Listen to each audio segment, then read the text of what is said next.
just at the end of this chapter, let's go over quickly the main drawing styles that we use to draw structures of organic chemicals. So we will actually very rarely draw organic molecules with every bond shown. We're going to be dealing with some big molecules, and it would take us longer to draw the whole molecule than it would to actually discuss it if we had to show every single hydrogen atom. So it's actually going to be very rare that we'll draw structures like that. So first of all, condensed structures can be our first time saver. Right? Whereas if we had all these C's and H's, you can see it even gets to be cumbersome. You don't really even have room for all of them around that carbon. So if we omit most of the lines, so if we just say CH3, right here is a CH3. Here's a carbon with 3 hydrogens. So CH3, CH2, see that? CH, attached to it is a CH3 and another CH3. So just kind of crawl along the line saying what's attached to each carbon. Another way to save a little space here is that if we have identical groups that are bonded to a common atom, we can combine those together. So take a look. Here are 2 of those CH3 groups. There's one there and one there. Those 2 CH3 groups are both attached to the same CH. Right there. So if you ever see groups combined together, that either means that they're bonded to a common atom, or if you have a whole big long chain, something like hexane, CH3, CH2, CH2, CH2, CH2. So I've got a CH3, I've got 4 CH2s and then a CH3 on the end. That's hexane. I can abbreviate that by saying CH3, CH2, and there are 4 of them repeating, and then CH3. So CH3, parentheses, CH2, parentheses, 4, CH3. We cannot combine the CH3s together because they're not connected. They're not attached. They're on opposite ends of the molecule. So a common mistake would be to say 2 CH3s, but you can only do that when they're actually hooked up together. All of these are attached together, so we combine them, right? These 2 CH3s in the compound above are both attached to a common atom, so they can be combined together. So, having some familiarity with that sort of method will be helpful to us. There are times when we'll have something like that looks like this: CH3, CH2, C double bond O, CH3. And notice in this one, I just sort of without thinking about it, I drew bonds between the carbons, and that's fine. That's exactly identical to saying CH3, CH2, C double bond O, CH3. And believe it or not, that is exactly identical to CH3, CH2, CO, CH3. Think about that for a second. The only way that I can have COCH3 would be if that O was double bonded to the carbon.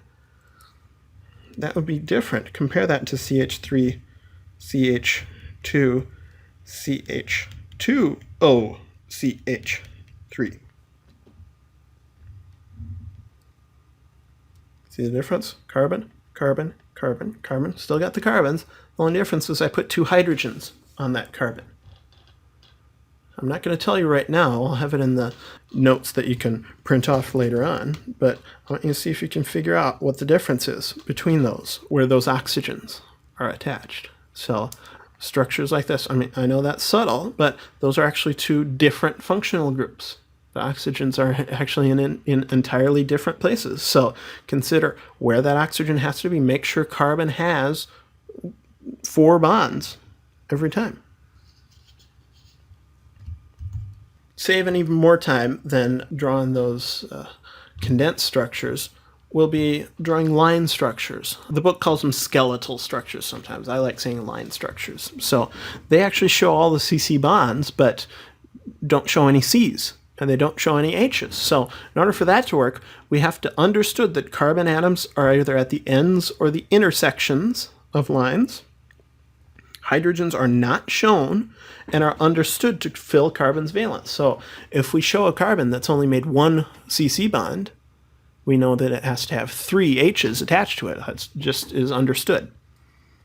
Atoms other than C and H are shown. And if we have something like an oxygen or a nitrogen, and if it has hydrogens, we'll show those hydrogens. So H's bonded to other atoms are shown. So we've got a little more complicated structures. Here's isoprene, 5 carbons, so 4 carbon chain. So I'm going to just recreate those bonds like a zigzag. Double bond between carbon 1 and 2. Double bond between carbon 1 and 4. So I've just made a zigzag and added lines for the double bonds. And then we have 1 carbon coming off of carbon 2. It's a methyl group. That's it.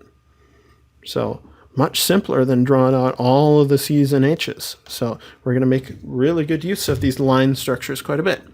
Methyl cyclohexane. I've got a 6-membered ring of carbons.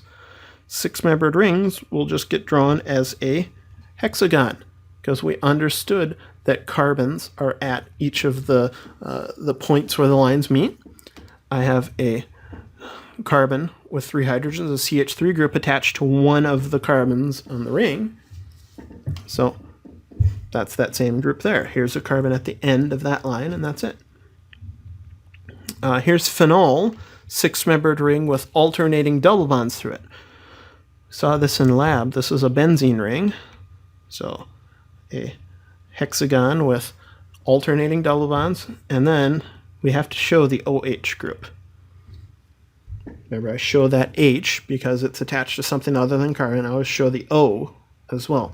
So be very careful. A common mistake that students do when they're beginning is to think that the end of this line is actually a carbon, when in fact that's the bond between the carbon and the oxygen. So when you have an oxygen, the line that's attached to it is going from the oxygen to the carbon that it's attached to. So don't try to slip in another carbon in there where it doesn't belong. All right, so that's the end of chapter 1 for us. A lot of this should be review from general chemistry. If it's been a while since you've taken general chemistry, you'll need to take some extra time and make sure that you can go through this and feel comfortable with it. If this is straightforward to you, then that's excellent. Make sure to do the homework problems, and if those are going well for you and you're checking your answers and you're getting those right, then you're doing the right thing. If you're checking your answers and you're getting things wrong, if there are some misconceptions, that's when you need to go back, go over that reading one more time, or go back to the section where we talked about it here and work on it that way. So we'll see you for chapter 2.